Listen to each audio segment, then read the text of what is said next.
Thank you, Dr. Julian Siggers, and to the Penn Museum, and thank you to tonight's sponsors as well, Dolph and Jerry Pear. It's such a pleasure to be back to the museum. It's very difficult, you know, when you're living out in the provincial West Coast, we know that this is the best university museum in the world, and its legacy is literally global, and we are all of us indebted to the history of this museum. Now, I'm going to be a little peripatetic and wander around, so I probably won't be using that so much. But when we talk about Hannibal, most everybody remembers the elephants and the Alps. But tonight we're going to go all the way to Cannae. We'll mention Zama in passing, the denouement of the military career of Hannibal all the way to Bithynia. One of the things that for me has been very important, the historian Polybius, as you know, primarily a 2nd century BCE historian, believed that if you're going to write about history, if you're going to talk about history, you need to go to the places where things happened. So he has what we call topographical credibility.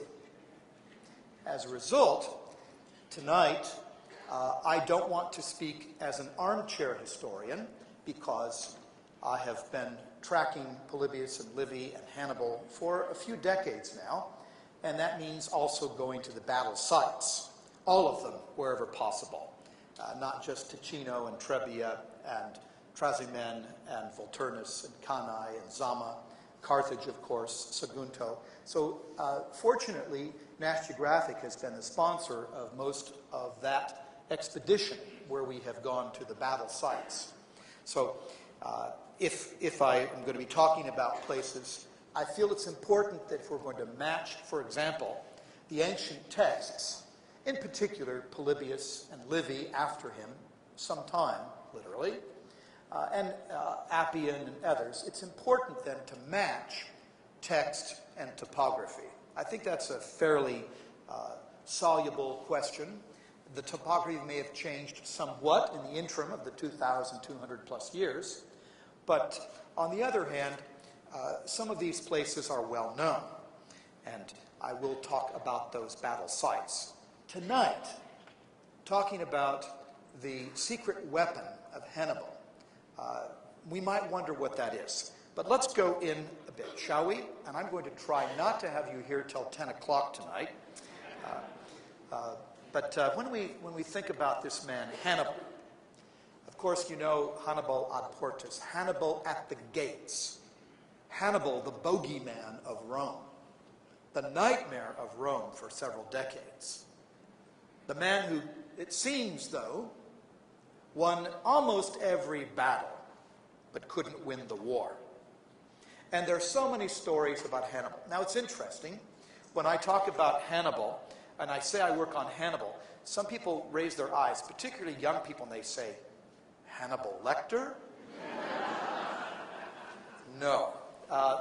But the one who inspired that awe was, of course, Hannibal Barca. And his name is important. Just to briefly talk about his name. We think that his family clan and his father Hamilcar Barca, a great general who taught him so much, particularly in Spain, between about 237 to about 222 or so, we think that the Barca name, the surname, means something to do with a bolt of lightning. And no doubt, in the 19th century, when the great German military juggernaut, and so on, and some of their tradition, the Junkers and so on, when they were thinking about the word blitzkrieg, they got that from Hannibal. The rapidity of his march. And while that's not necessarily always a good thing to think about that term, nonetheless, Hannibal is one of those figures in history upon whom history changed. Not only did the history of Rome change, and indeed the entire military history of Rome after Hannibal, but when we think about two empires hanging in the balance, Had Hannibal won ultimately at Zama in 202, the world might be very different. The Romans, of course, when you win, you rewrite history. That's a common factor, revisionist history. It's always happening before our eyes. We just may not be aware of it. Not only to the winner go the spoils, but they have the opportunity to then write history in their purview. So what would history be like today if the Carthaginians, if Carthage had won and not Rome? We'll talk a little bit about that tension. Now, most historians, and I'm assuming that most of you here are well aware of Hannibal and are also aware of common military strategy, everybody would probably agree on these following things, that his strategies, that his tactical genius included these following ideas. That you need to know and control the terrain, that you need to know your enemy, that you need to exploit your enemy's weakness or weaknesses, and particularly the dual conship factor, which Hannibal played out terribly well. And then to give your army the best tools. That isn't just encouragement. We're told that this man Hannibal, of course, he could be brutal. He could be very brutal in his object lessons, having Celts fight each other to the death as a sort of strategy to show that that's what his own men would face, that it was either do or die. They were in a foreign land, they were invaders, they were surrounded, they either had to win or die. You may know Kluth's new book on Hannibal and me. And Andreas Kluth has said that that's really what drove a lot of Hannibal's victories, was his men didn't have the luxury of playing around. They had to put up or die. And these are sort of commonalities. These are chestnuts. But not only do you encourage your men, but at times you have to be brutal. And Hannibal, we're even told by some of the Romans, that he was very good to his own men. But of course, he was terrible to his enemies. You've heard the stories about how Hannibal, when his men were in hardship, when they were cold, that instead of sleeping in luxury with many animal skins, he would wrap himself up in an old cloak and sleep on the ground with his men, not necessarily even by the fire. He lived what they lived. So he did not have himself in some kind of hierarchical position. Now that's, of course, great for the idea of affinity with your men, the rapport that you build with your army, that kind of proximity. But of course, you also, in a sense, have to know something else. Now, when we look at this man, just to go back to that face of Hannibal here, you're probably well aware that if you've read Machiavelli's The Prince, you know that the one sort of catchphrase everybody remembers about Machiavelli is that it's better to be feared than to be loved.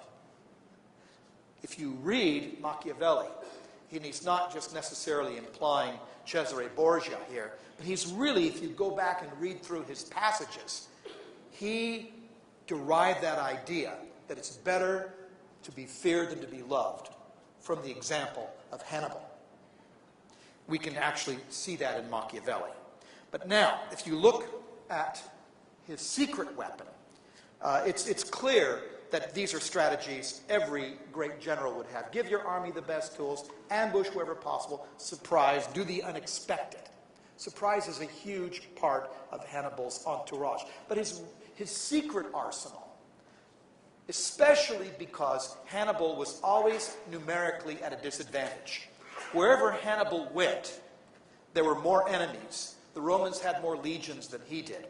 And so that's what I'm wanting to build a little bit of a case here tonight, to take a different tack and to suggest that this was part of his secret weapon, the environment, using nature to become an advantage.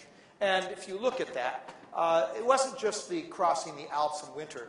Of course, that's going to surprise the Romans. It wasn't just the Alps coming in the back door the Romans weren't expecting in winter.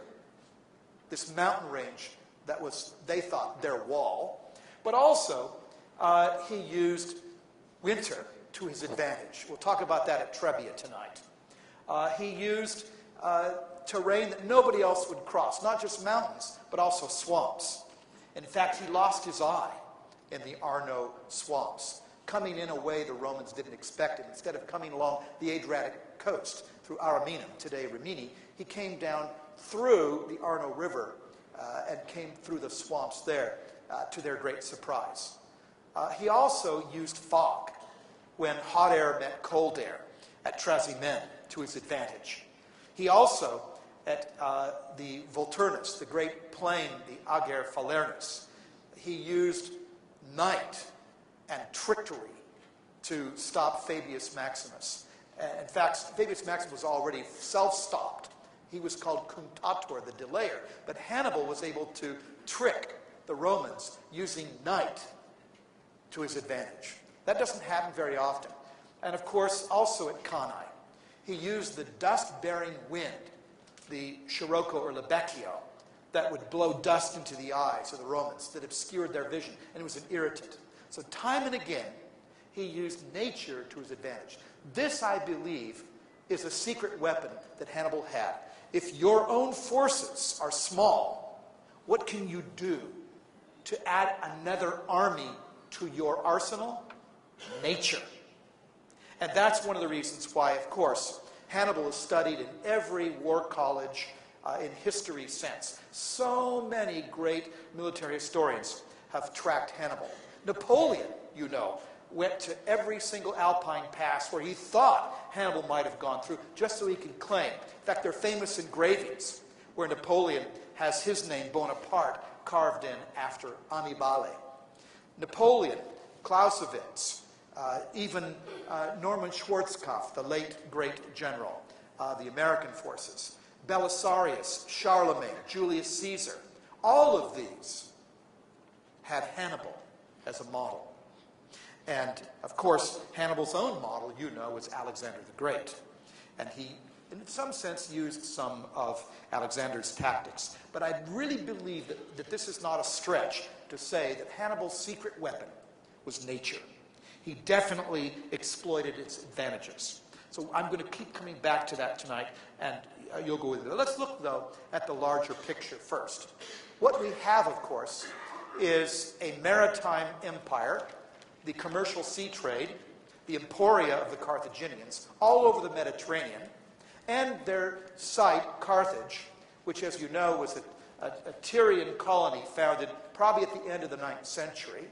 And one of the things that the Carthaginians were interested in, their now Punic culture, as opposed to Phoenician, the Punic name that we have from the Romans. This city is perfectly situated to essentially magnify and take advantage of position in the middle Mediterranean, particularly because it's not even 100 miles across to Sicily, to Cape Lilybæum. And Sardinia is right there. So you have a lot of places around the Mediterranean where the Phoenicians had their colonies. Tharos on Sardinia, of course. They had New Carthage over here. They had emporia along the coast of Spain. Ampurias, of course, would be one of them. And naturally, they were competing at first with the Greeks. And the Greeks don't give the Carthaginians a lot of credit. The Greeks call them sort of smarmy and always ready to take an advantage, and that they would, even when necessary, traffic in humans. But they had monopolies, trade monopolies, all across the Mediterranean. And it wasn't just the great purple dye. It wasn't just other things like the opium poppy that they took around. And, of course, luxury goods. They definitely had monopolies, and they almost created the idea of luxury in the materials they brought from Egypt to the Etruscans, ostrich shell eggs. They did so many things to exploit resources. But now, by the 3rd century, Rome is worried. And Rome is an expanding agronomic empire. Carthage wasn't worried about land. Their empire wasn't based on land. It wasn't based on farming. It was based upon trade. It was a network of places they could go. But Rome is completely different. Rome is land-based, and expanding Italy, you have a geographical determinant in a way. You have a geographical limitation of where you can go. And of course, for Rome, Carthage is too close. Sicily became the battleground, as you know, of the First Punic War from 264 to 241. You recall Cato's famous dictum, where he held up in the Roman Senate a ripe fig, and he said, "This fig came from Carthage." And the proximity of Carthage was underscored by the ripeness of that fig, that it hadn't spoiled on the journey, because that's how close Carthage was, not even 3 days away. And of course, Cato finished almost every speech in the Senate, as you know, with Carthago delenda est. He inserted that everywhere: Carthage must be destroyed. But of course, Hannibal mostly predates that Catonian legacy. But when you think about this, expanding Italian farmers against a maritime trade-based, land-based, sea-based, and the two are going to be at loggerheads. Both cannot survive. The one that is based on land has a driving, impelling force to take over that once great Carthaginian sea trade. And of course, you know, the evidence for this even comes down to us linguistically. When you think of the great ships of this world, when you think of the idea that the Carthaginian navy went everywhere, and yet, what after 241, after this budding naval power, lost probably in the First Punic War 100,000 soldiers and 1,000 ships to Carthage. Finally, the Romans won that sea battle. And what did they call the Mediterranean forever after? Our sea. No longer their sea, our sea. It's a telling phrase, isn't it? That it just rings down through history why they would now call it their sea. Our sea, mare nostrum. Now, in that, you probably already know that the Romans, after certain storms, found in the harbor near Drepanum, they found an entire Carthaginian ship. And when they brought it out of the water, it was not very deep, it was pretty shallow. They brought it out and they examined it carefully because they wanted to know how the Carthaginians could have so many ships so quickly. And when they took it apart, they made an astonishing discovery. That ship was basically mass-produced. Every piece had a number. And it was built in a mass production line. And the Romans copied that, and from then on, as they became better sailors in the next few years, the Battle of the Aegean Islands, for example, when the Carthaginians lost their sea supremacy, Rome imposed a horrible, basically what we will call a very heavy penalty in the Treaty of Lutatius in 241. And Rome took Sicily, and then quickly thereafter, in the next few years, within about 4 years, Rome took Sardinia, and it took the other islands around, so that essentially now the Romans were dominant in the sea. That destroyed that Carthaginian sea supremacy. Now, I'm sure many of you have been to Carthage, and you've seen the famous double harbor, the commercial and military harbor that was just inside. It was the secret harbor, the Kothon. But when you think about how Sicily was too close for comfort with Carthage right here, now with Sicily no longer Carthaginian, although of course Syracuse held out for a long time, as you know, until really the time of Archimedes, during Hannibal's Second Punic War, essentially. But when you look at this, this Italy, they thought the Alps were their palisade. They thought that the Alps were their fortress. And if you look at the Alps in this image, we know that from Roman literature, the Romans weren't terribly montane-oriented. Walter Woodburn Hyde, in his seminal work in 1935, published by the American Philosophical Society here in Philadelphia, you might know, when he published that, he showed that if you look at all the Alpine Roman roads, that at first the Romans are afraid of mountains. You look at their poetry, wherever you look at Roman poetry, it's talking about mountains. At first, they deal with mountains in kind of a temerity. They're not really happy about mountains. They're flatlanders. And when you look, for example, the way they describe Mount Atlas, if you read Virgil's Book 4 of the Aeneid, you can see there's a lot of fear about mountains. So the Romans didn't think, really, that anybody would be able to do what Hannibal did. They were, of course, totally shocked when he did. And they guarded, as you know, from 220 and so on, they guarded this coastal area along the Maritime Alps. They had armies waiting. Once Hannibal left Spain with about 90,000 soldiers, they were waiting. Now here, if you look, for example, again, this is sort of a German artist reconstruction of Carthage. There again is the Kothon, the secret harbor. Across the mountain, there over the Tunisian Gulf, is a mountain of Baal. That's the Baal Carnae.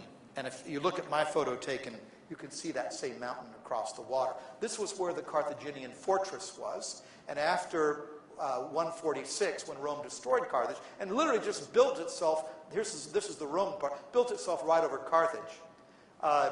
Hannibal's home and the home of his father Hamilcar and the other Barcids and the other aristocrats, the elites who ruled Carthage, they lived on this Bursa, this hill. You know the story about the Bursa too, because we're told that Queen Dido went to this area and she negotiated to have some land, Dido Elissa, and what happened was that they told her, yes, you can have however much land is in an ox hide. So a clever woman, she took an ox hide and she had it cut into one long, tiny, thin strip.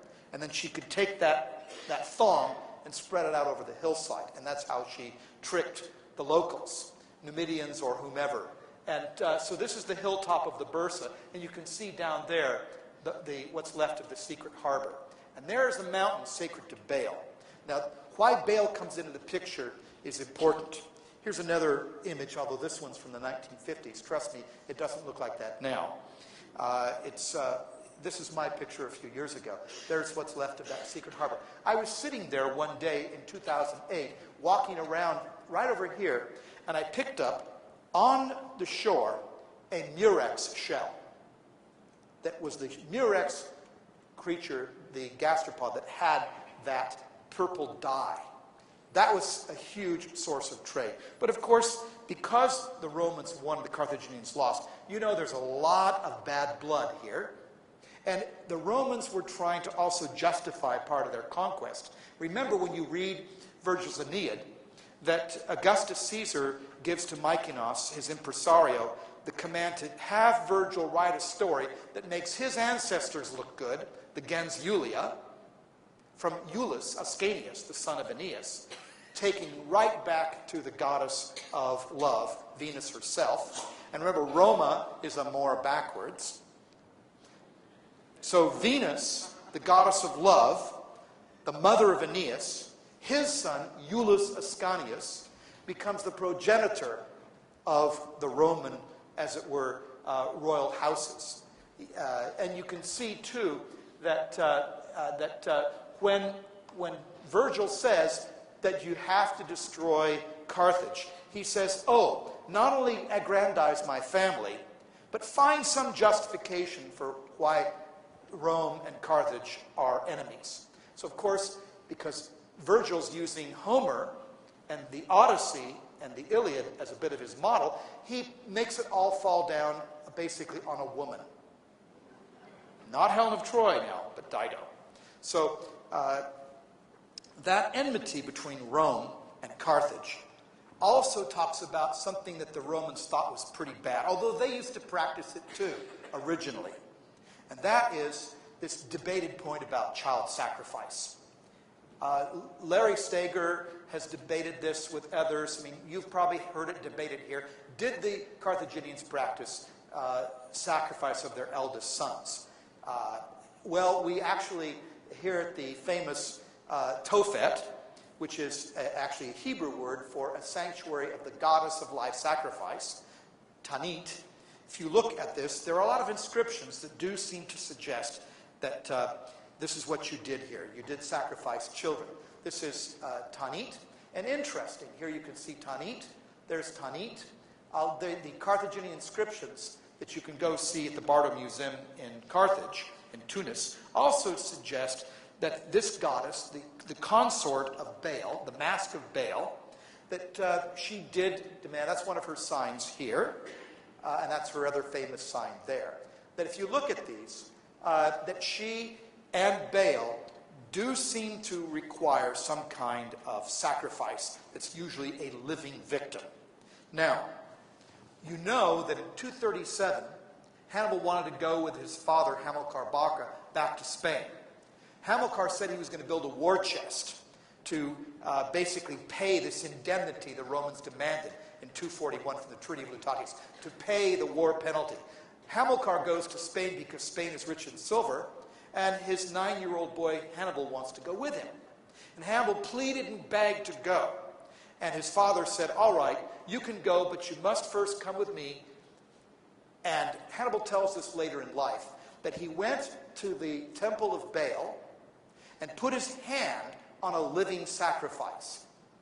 That then that animal, or possibly human, we don't know, that living sacrifice died as a surrogate for Hannibal. Now, the intriguing part, Hamilcar said, you can come with me if you go through this sacrificial ritual, put your hand on the animal, swear undying enmity with Rome. Hamilcar was so enraged that the Carthaginian Gerousia, the Council of Elders, didn't support him in Sicily and demanded that he come home.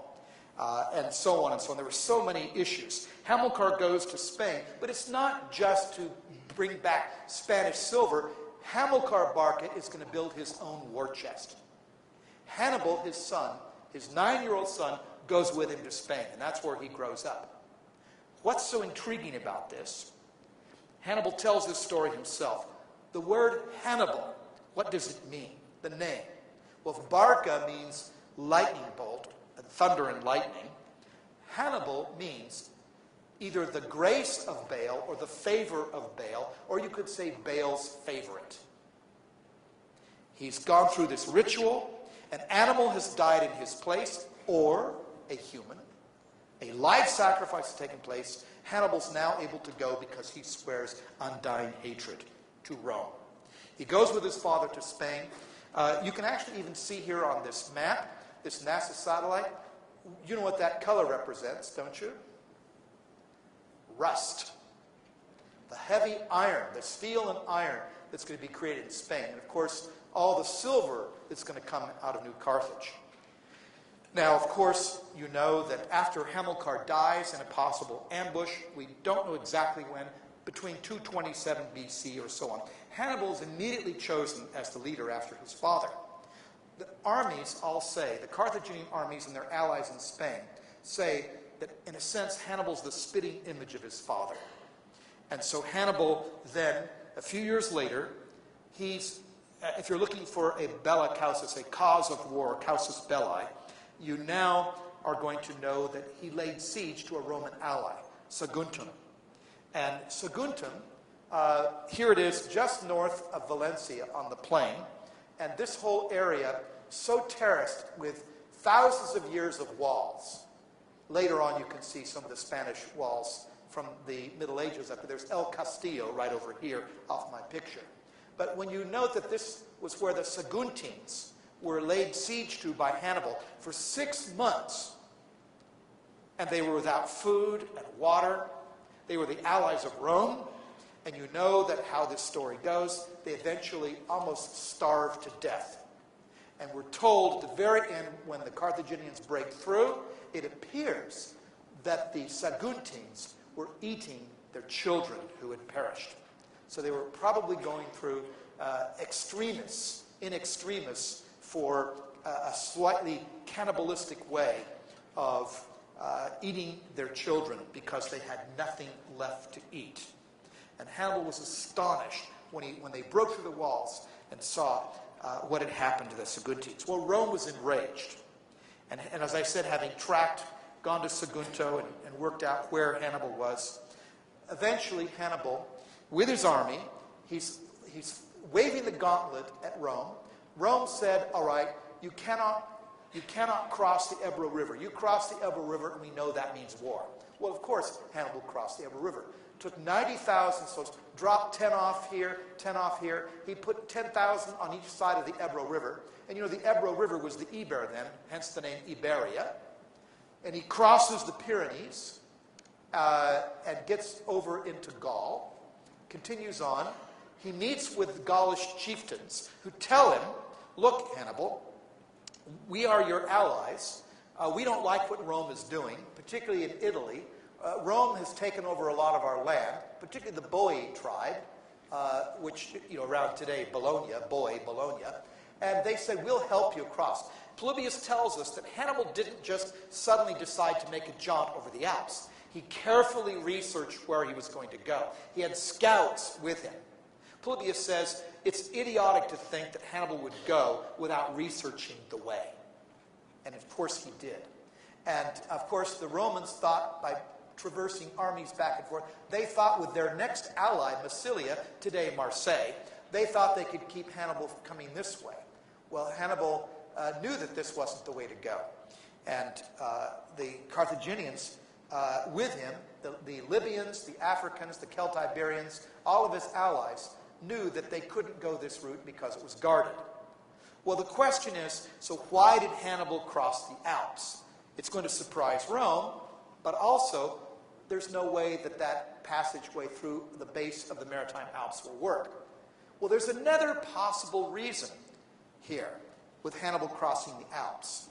Not only could he not go the coastal route, but if you look at this, the Celts told him, the Gauls or Celts, I will use the Polybian word Keltoi, the Celts, as opposed to the Julius Caesar Gaul. But in any case, if you look at the Alps, there are valleys that go through the Alps, even in early November. By the time Hannibal got to the Alps, it's already very late October, early November. We know that because Polybius tells us that the Pleiades were setting on the sky. We can date that to late October, early November.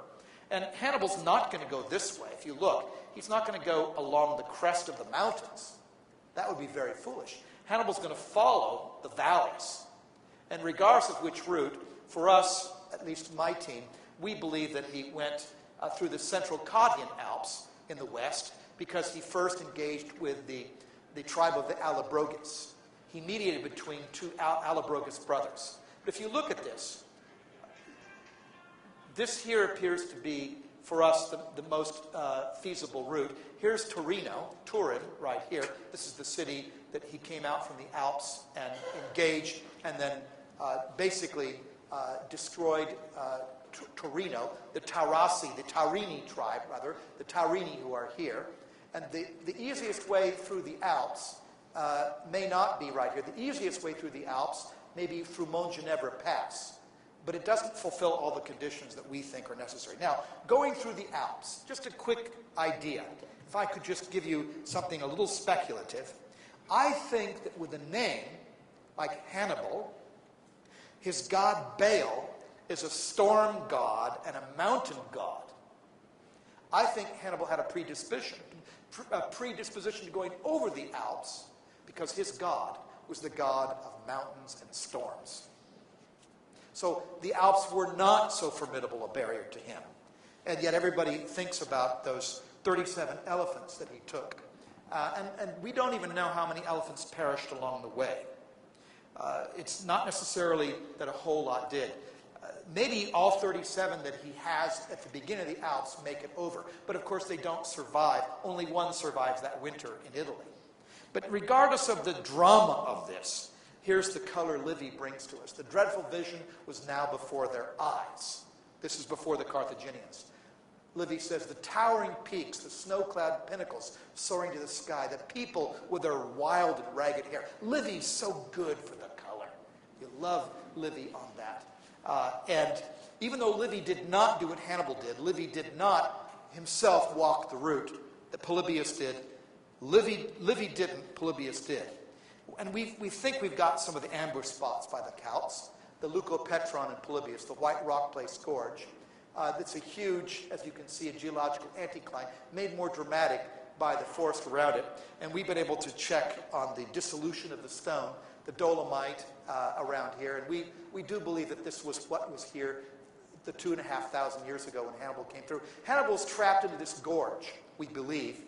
And the Celts guarded the end of the gorge, where it was a very narrow passageway and couldn't get out. Hannibal couldn't get out either, but before dawn, Hannibal sent sort of his ninja-like fighters and slit the throats of the Celts. Most of the Celts had gone home for dinner.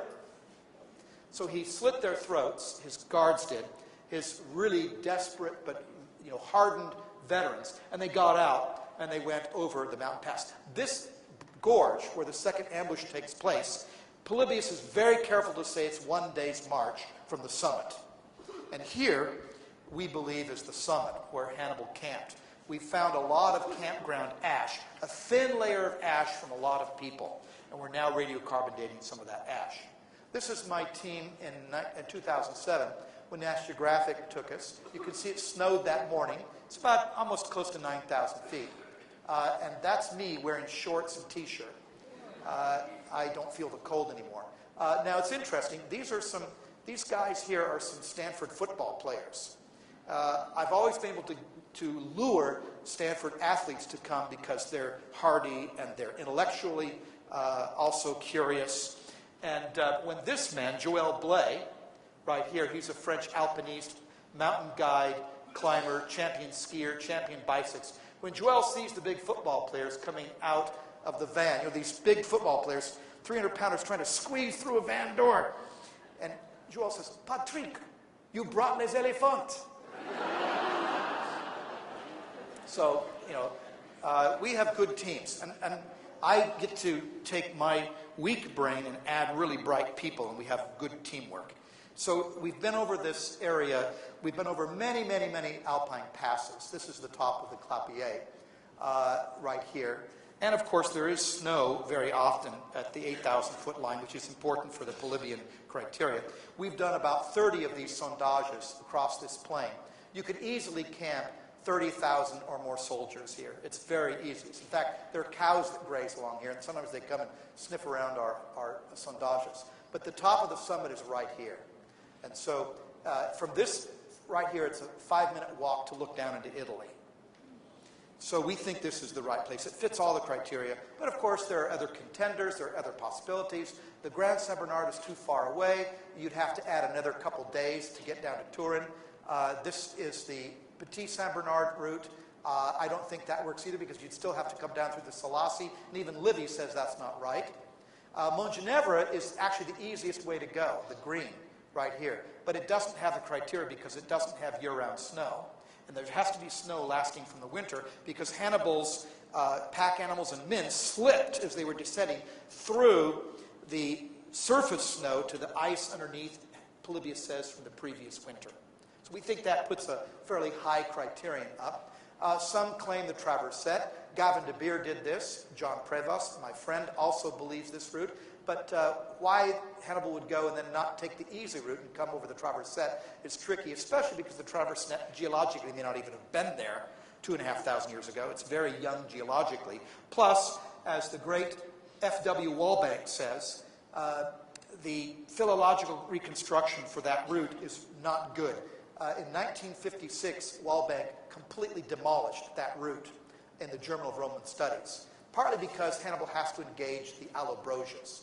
So, of course, I'm being biased when I say this. We don't know. We really won't know which route he took until we actually have the artifactual archaeological evidence. But my team has been over 30-plus passes We've been over this for the last 20 years, and this doesn't even include, this is only about half the passes we've been through. We've been over every possibility, we think. Maybe there's still one we haven't found out, but National Geographic has been very patient with us, and so we're continuing. Now, what can we say about elephants going over the Alps? Well, you know, elephants must have looked to the Gauls, to the Celts, like huge gray rocks moving across the landscape. They were frightened. Their horses were frightened. They don't like to smell these animals. Now, elephants can endure high altitude. We know because they're found up on Mount Kenya, high up. But of course, that's tropical. They're not so engaged with snow. But we know that the elephants, while they must have plodded along, we know that unlike Babar, they did not ski. Elephants are just too top-heavy, right? They're not going to ski. If they start rolling, look out with their high center of gravity. But how many perished, we do not know. But that's the part everybody remembers, the elephants. This is what this pass looks like about this time in late October, November. This is the route coming out of France up the Val d'Isère, the Val d'Arc. This is the White Rock Gorge right there. This is the Col de Clapier-Sabine-Coche right there. And then it's a 7,000-foot drop down. It's really scary going down. And we don't know how many people perished, but you know, Hannibal, going through the Alps, lost about 40% of his men. That would be unacceptable in today's terms. Of course, he then not only surprised Rome, and you know, all the artifactual evidence you might be able to summon. Coins don't help us because they're too mobile. They can go anywhere. We're looking for elephant bones. We now have a cache of 40 decapitated skeleta that we're looking at. And that's a Celtic thing. If they happen to have Carthaginian DNA, we're in. But now let's go back to this picture. So after Hannibal does the unexpected, the surprise, coming through the Alps, which the Romans never expected, he comes and takes down the Taurini here, and he sets an example. He's really brutal with the Taurini. Because they obstacled him, he says, all right, I'm going to show you and all the other Celts in the Transalpine Gaul area. He says, I'm going to show you all what happens when you try to stop me. I'm going to show you what happens. So now Hannibal comes, and there's a small battle of Ticino, which is a bit of a draw, but one of the Scipio clan is severely wounded in that battle. And that's now important because when Hannibal comes into Italy, remember that once he gets down into this area, he refreshes his men. Polybius tells us in Book 3, 52 to 53, that when Hannibal descends out of the Alps, his men are more like beasts than humans. They're exhausted. They've gone through hypothermia, hypoxia. They've been starving. They have been attacked. They've fallen into precipices. They're wounded. Hannibal has to recuperate for some time before he goes on to the Taurini, and then moves his way across the Padana, the Po River Valley. And it's now winter. It's now December. So because he's depleted so many of his forces, Numidians, Libyans, Carthaginians, he has to augment his forces now with Celts. And he promises them booty. That's a good way to get the Celts on board. And he also promises them that they can overthrow Rome. So he has a dual approach to getting allies. And now we think that the Carthaginians have Celts who are making up almost 25% of the new allied army. And it's an incredibly multicultural army. If you listen to the languages spoken in the camps of Hannibal's army, you would hear the Iberian Celtic languages, you would hear the Punic languages, you'd hear Numidian dialects, you would hear, of course, now the Celtic dialects too. And those are just 3 or 4. There were probably at least 10 languages spoken by this army. One of the first times in history any one person has commanded an army with so many different languages and cultures. So looking at some of these allies, the great Angus MacBride for Osprey, a wonderful publisher in Oxford, shows what the heavy Celtic cavalry would have looked like. You can see them with their long iron swords. Remember, the Romans had short gladius, the gladii, very short swords. These Celtic swords may have bent once in a while, but they were really formidable swordsmen. And of course, they often fought in a berserk fashion, with their faces painted blue and fighting naked and screaming to intimidate. So they were not easily taken down. And of course, his Spanish allies, the Celtiberians that Hannibal had with him, other forces. And they, like the Celts, because they were Celtiberian, they also practiced decapitation. But this weapon that you see Angus McBride shows here, and they also had these iron spears. I have been able to reconstruct with some other people. We've been working on some of the arsenal of weapons Hannibal had. And these iron spears, if you were strong enough, you could throw these 40 feet. And they will penetrate almost anything. This Spanish steel. But these Spanish steel, it's not really Spanish steel, it's Celtiberian steel. But these weapons that they carried, talk about deadly and very frightening weapons. The falcata. Serge Lancel, in his great book on Hannibal, 1999, several places in the book talks about these sort of like, they're almost like cleavers. The heavy center of gravity, I've held some of these, and we were able, during a film reconstruction a few years ago, you could cut off, you could just slice right through limbs. These weapons, the way they fall with gravity, that center of gravity, they are so sharp and pointed, plus they are like butchers' cleavers. They are so deadly. And we know that Hannibal very likely had quite a few of those. We could tell from this. And that is going to come into play at Cannae. Now here, he also had slingshot bearers, that were deadly accurate as well with their slingshots. And they were very effective at the Battle of Cannae. So now let's move down into the battles very quickly. So after he gets through the Badana, he comes to Trebbia now, and this is the dead of winter, this battle. And then, of course, that's 218. The next year, Trasimene, and then the next year, Cannae, with the Volturnus battle in between. So let's go now through and look at some of his secret weapon use. Here is the Padana. He's fought the Battle of Ticinus right here. He's effectively totally surprised the Romans, even though it's a stalemate. Publius, you've got the two Publius Scipio and Cneius Scipio brothers, and one of the two generals is heavily wounded. And now they thought they could hold Hannibal off, and he really surprised them. And so the Romans go licking their wounds and camp out at Placentia, which is today Piacenza. Here you can see where it is. And they're parked up here. The Romans are parked at the Trebbia River at Placentia, Piacenza. And so now Hannibal engages with them. Here's what that river gorge looks like at the Trebbia. Here's another picture of it. And now, and this is a picture I took a few years ago, where I think some of the crossing took place. Now, what Hannibal did was incredible. Talk about use of the environment. It's the winter solstice. It's December 21st, 22nd, the shortest day of the year. Hannibal sends his Numidian cavalry. Now, the cavalry of the Numidians are extremely mobile, and they're really good.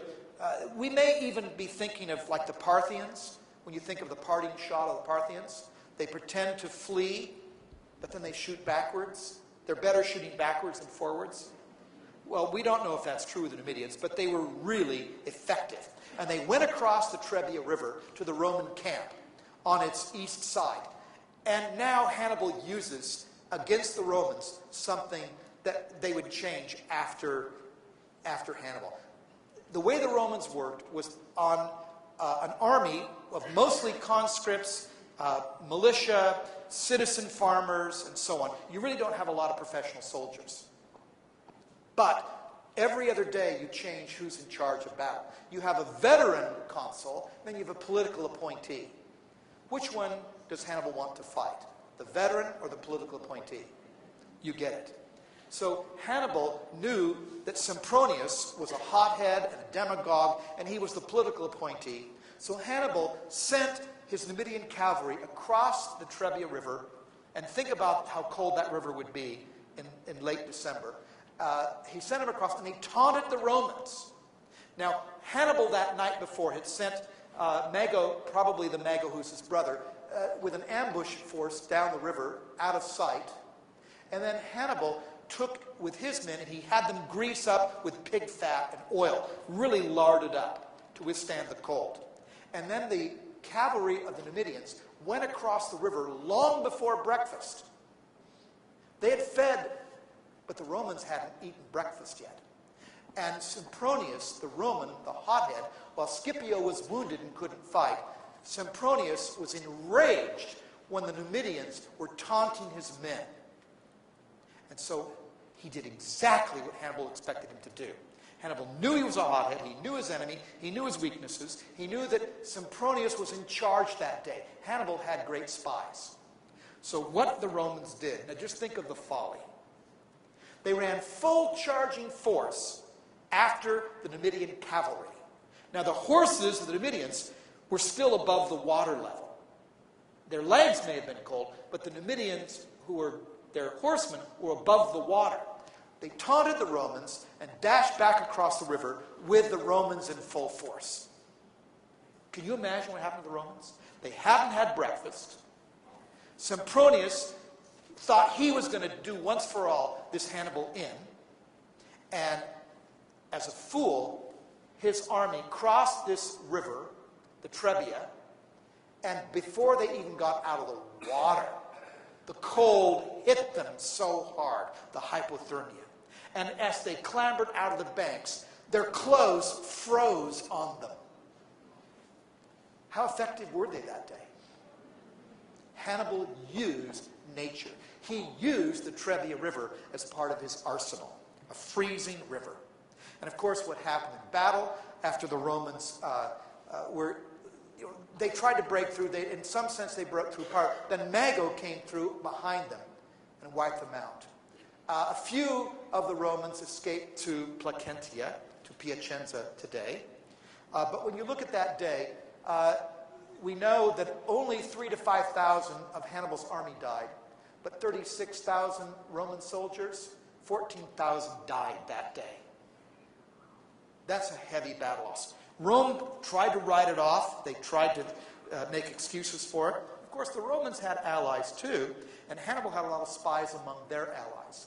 The Velitae, the javelin throwers, the pila throwers, the Lorica, the Hasta throwers. I mean, they had a lot of auxiliaries, the Romans did. They didn't have so many trained legions. But Hannibal decimated the Roman legions there at Trebbia. And of course, the Roman knights, who were always part of that battle force. The Romans were shocked that Hannibal beat them at Trebbia, but they didn't want to acknowledge that Trebbia was anything but an accident. They thought Hannibal got lucky. They didn't realize that they'd fallen right into his trap. He controlled the terrain. He controlled the time of year. He controlled the time of day, and he controlled the fact that they were going to be frozen in that river and wasted. Now, coming down Italy, after that, he wintered in Bologna, on the other side of the Padana, in the plain of the Po River, and came through that spring. Now, normally, the Roman roads, Rimini, Aramina, you'd come down the coast, and you could come in through different ways, through it near today Perugia. This was the normal Roman way to come down. And the Romans were waiting for Hannibal up here, and he never came. He surprised them again by coming through the Arno River swamps. That was a picture I took just a few months ago. Everywhere you looked in Italy along the Arno, the fields were swamped. It's still that way today. So Hannibal surprised them. He brought his forces down through the swamps of the Arno River, and even Hannibal lost his right eye in the swampy conditions, through conjunctivitis or something, we don't know sure. But he totally surprised them. He didn't go the way they expected. He crossed a swamp. Literally, his men had to sleep in the swamp, maybe upon their pack animals. We don't know all the details. It wasn't a happy time for his army. But again, the Romans were surprised. And now Hannibal came through the Val di Chiana, and of course he burnt houses and farms. He robbed and pillaged, took everything he could along the way, and he taunted the Romans. Now the Romans had a new general. They put up some new legions, and the new general was Flaminius. And Flaminius was also a hothead. He was a political appointee, and Hannibal lured him. Hannibal stayed a couple days ahead.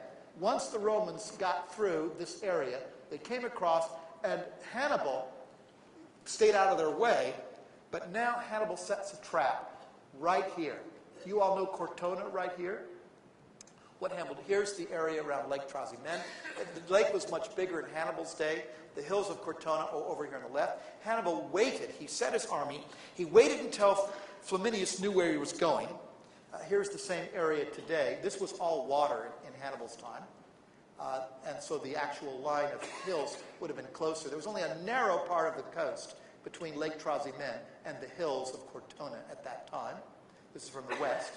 Here's looking from the south back up to the north. So right along there is where Hannibal waited. And Flaminius took the bait.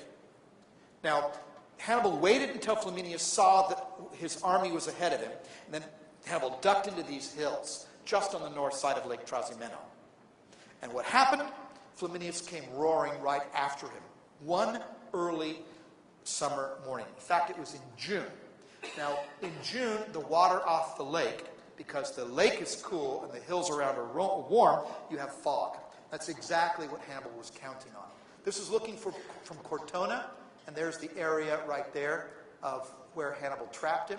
The whole area was covered in fog. And what Hannibal did, he had all of his army hidden up in the hills.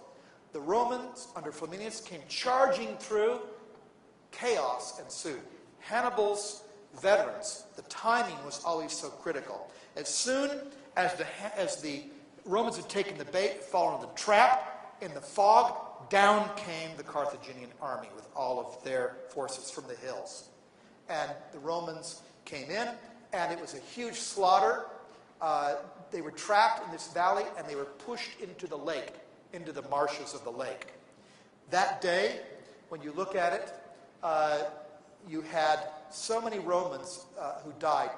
So under the 30,000 Romans, what happened was that in that day, at least 30,000 deaths of Romans. Some say 15,000, but including the allies. And then the reinforcements that came from Ariminum, they were killed a few days later trying to come down the Adriatic coast. In fact, they were pushed into the lake. Livius and Polybius tell us that the Romans tried to swim out into the lake to get away, and they were just chopped to pieces. They were bogged down in the marsh, in the mud, and in their armor, and even General Flaminius himself was decapitated by a Celt. And they couldn't attach head to body because his body was so torn apart, and his head was missing. So now the Romans are going to get the picture. Was this an accident? It happened twice now. Trebbia, well, first Ticinus, and although that was a stalemate, and now Trebbia, and now Trasimene. Well, the Romans began to realize that Hannibal was for real. And they started to now plan a different kind of policy. Under Fabius Maximus, the delayer, they realized, don't engage Hannibal in battle. Just kind of skirt around him. Let him wear himself out, traipsing around Italy. Let him raid, but stay away from full engagement. Do skirmishes around the perimeter. Take down his men by 5, 10, 20 at a time in raiding parties. Don't engage the full force. This was because Fabius Maximus was now the dictator, but his nickname, cunctator, means the delayer. Don't fight a battle. Delay, delay, delay. Now, one particular in that fall, Hannibal came down into the rich Campanian plain, all this area here. And Hannibal took cattle and food and everything he could, and the Romans under Fabius Maximus thought they had him trapped. They guarded every bridge and every road out. Hannibal only had one way to get out, through the Caliculus Pass. We think this is where it is. And so the Romans are guarding all the hills around. They've got an army waiting here, and they've got an army here. And Hannibal now, they thought they've got him trapped just above Capua. This is what the area looks like. This is my picture from 2 years ago. Hannibal waited all that day while the Romans controlled the top of the ridge. Fabius said, finally, we've got him trapped. And that night, what Hannibal did, he was prepared. He took all the cattle they had just robbed, 2,000 head of cattle. They tied faggots, they tied ropes, they tied tinder, and they tied a lot of brush and burnable wood between the horns of the cattle. And at 2 o'clock in the morning, when Fabius had basically gone to rest in the camp and had set an army, a small army of about 4,000 Romans to guard the ridge, what happened was Hannibal had his men light the fires in the horns of the cattle and sent them up to the saddle the Romans on the side they were guarding. And the Romans just saw all this movement of torches and thought it was the Carthaginian army getting away. It was the cattle with the torches burning. And Hannibal's men drove them up to the saddle, and Fabius said, "No, I'm not going to fight. It's a trap." He delayed. He wasn't going to fight in the mountainous terrain. He knew that the Carthaginians, the Medians, and the Celtiberians were all prepared to fight in that kind of terrain. He said, "No, I'm going to wait it out." But all his guards chased the ones he had holding the top of that pass. He stayed in his camp with the army. The guards guarding the pass chased after the cattle, and Hannibal came through. And that was a disaster for Rome. Actually, that day, about probably 3,000 or 4,000 Romans died, and we don't know that any Carthaginians died. Hannibal got away by using night and torches to trick the Romans into thinking that was his army, when it was just cattle stampeding with fear because there's a burning pile on top of their heads. Another trick. Sun Tzu, the famous military historian, Chinese, says a battle avoided cannot be lost. Well, Hannibal knew that Fabius Maximus wasn't going to engage him, and he got away, while tricking the Romans guarding the pass into thinking that that was his army, that bunch of cattle.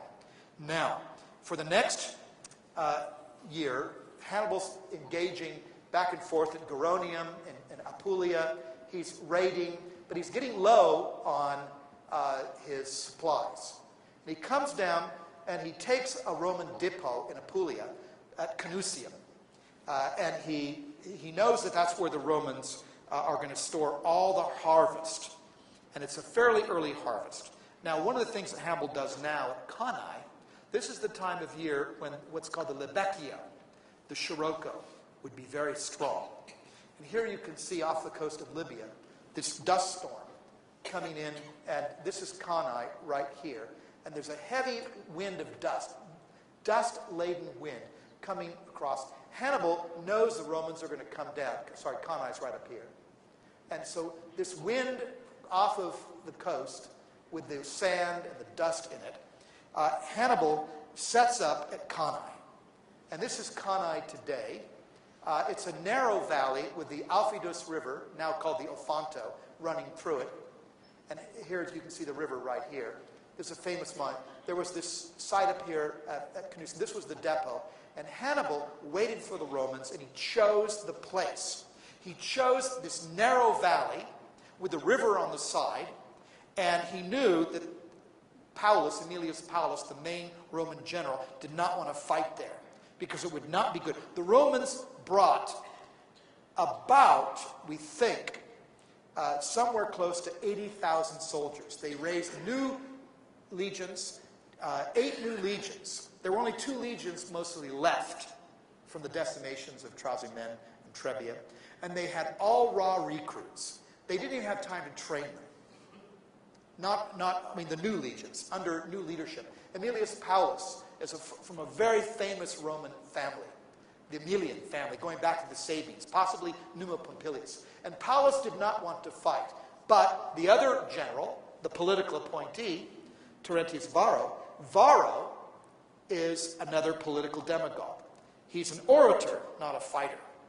And Terentius wanted to fight, and Paulus said, no, this is not a good place to fight. Hannibal chose the terrain, and here you can see the setup. All the days before the battle, every time the Romans tried to come down to the Aufidus River to get water, the Numidian cavalry chased them away.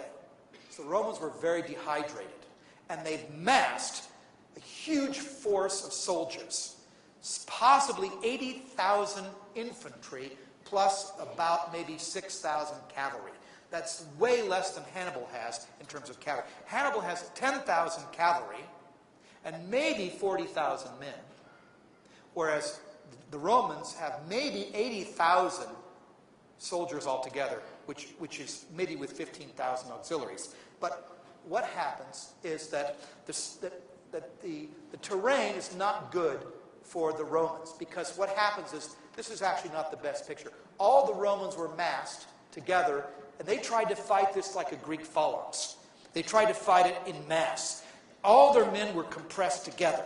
Hannibal set up on his left side here under one of his officers. This isn't his brother. This is someone who's a great supply logistics person, Hannibal, obviously Carthaginian. But he amassed in this area here, some of the Celts and some of the Spanish, but most of the Celts and the Spanish were in here. And then this is the Numidian cavalry under either Hannibal or Mago. And now the Romans set up. Varro is here with the allied Latin cavalry. Over here, General Paulus is with the Roman cavalry. And there's no room for them to negotiate. Hannibal has less men, much shallower line. The Romans have very, very deep lines, but they're fighting in ranks. And what happened was the river does not allow the Roman army to spread out. With so many men, this is a huge weakness. They had so many men, if they could spread out, they were much wider than the Carthaginians. They could have enveloped the Carthaginians. But Hannibal chose that terrain, and this is when that wind is blowing dust. The wind from Africa is blowing dust in the Roman eyes. It's very irritating. They can't see probably as well. And both Livy and many other historians have pointed this dust in the eyes bit out here in this August 2nd day. What happened was the Carthaginians forced the cavalry with Aemilius Paulus out. Now, Aemilius Paulus got wounded early in that battle by a Balearic slingshot in the face. He was taken out of commission. The one veteran the Romans had, who was their most important veteran, the General Paulus, was taken out with a slingshot. And the Romans, the other cavalry under Varro, they fled. The Numidian cavalry chased them off. So you had two superior cavalries, but the Romans flee here along the river, and the Carthaginians just destroy them. And then Varro flees. He leaves the battle. He abandons his forces. And what happens? The Celts under Hannibal, here, and Mago, his brother, the Celts and the Spanish start pretending to retreat. They back up, they back up, they back up. And these deep maniples of Romans are being more and more compressed together. And then what happens is, of course, both the Carthaginian cavalries come back in and envelop the Romans. Now, the Romans are squeezed closer and closer together. The only ones really fighting at first are the ones on the edges of these maniples. And they're being hacked down by falcata and long Celtic swords. The Romans' short swords aren't doing the trick. They thought that they could do this with superior numbers, and they lost. One by one, the legions fall. Now, this is the monument here at Cannae, and today that area is all filled with vineyards. But when you look at what happened here at Cannae in this battle, now, of course, Rome, as you know, is only right here. And it's maybe with the fastest possible army 5 days away. But look what happens at Cannae. This is the effects of the defeat. Depending on the source, 55,000 Romans minimum were killed that day. At least another 10,000 captured, because the Romans did leave 10,000 to guard their camp. But Livy says 70,000 Romans died that day. All the people who died that day, including the general Lucius Paulus, the Aemilian general, 2 consuls for the preceding year, quaestors, 29 out of 48 military tribunes, 80 senators. This constituted, between a quarter and a third of the Roman Senate. Virtually 1 in 5 of every Roman male between 18 and 40 was killed. Not a single Roman family was without grief. 1 out of 5 Roman males die at Cannae. Many people say this was the most brutal, bloody battle in history. On one day, 6 hours. The knights alone, Hannibal collected and sent to Carthage 200 gold rings of the Roman knights, the equus. Now, today when you go to that place, that's my picture from the hill. That's filled with vineyards, like much of Apulia. But can you imagine how much blood drained into that field? I don't want to drink any wine from that field. I don't want to eat one grape from that field. I'll tell you, today, when you go there, the field is still plagued by a gazillion flies. I think they came there, the scavenging flies came, the blood drained down to the roots. Over the thousands of years it's dissolved. The molecules of blood been broken down, the hemoglobin, the iron. I think those roots are still drinking up blood. I think the plague of flies that happen, this is a very brooding place. Now, I normally like viticulture, but I don't want to drink any of that wine. What a terrible thing that was. Hannibal used the dust. Livy tells us that. Serge Lancel tells us that the Romans couldn't see. If I could just go back just a minute, what happened at that spot? Well, the Romans were enveloped by a double maniple here, front and back. And as they were compressed more and more together, they couldn't move. Hannibal trapped them in the narrow valley, and they couldn't move. And the screams of the dying, the moans, I mean, it could take you 2 days to die from your wounds. And you can just imagine the horror of when news got back to Rome. Maharbal, the Numidian leader, told Hannibal, look, in 5 days you can be partying on the Capitolium. Hannibal said, let me think about it. Now, he knew how hard it had been to take Saguntum by siege, and Rome was much bigger with huge earth berms. Rome had a lot more people. He said, no, I'm not going to do it right now. And a lot of people have said, quite a few historians have said, that history rested upon that hinge point. Had Hannibal gone to Rome and been able to win, history would be very different today. But for the next decade, Hannibal squandered the wasted decade down here. He did expect that the allies of the Romans, who weren't Romans, would come over to him, and they did. That's exactly what happened that day. How much more serious, Livy says, than the defeat was what happened. Rome's allies. Their loyalty was to Rome, but now it wavered. And these are all the people. Now, the pink stayed Rome, but all this color in here, this sort of rose gray, this gray rose, these all went over to Hannibal. And for the next 10 years, Hannibal spent there around Italy. But the delaying tactics of Fabius Maximus won out. They did not engage him in battle again. And gradually, his own numbers dwindled down through attrition. And then Scipio decided, here's the trick.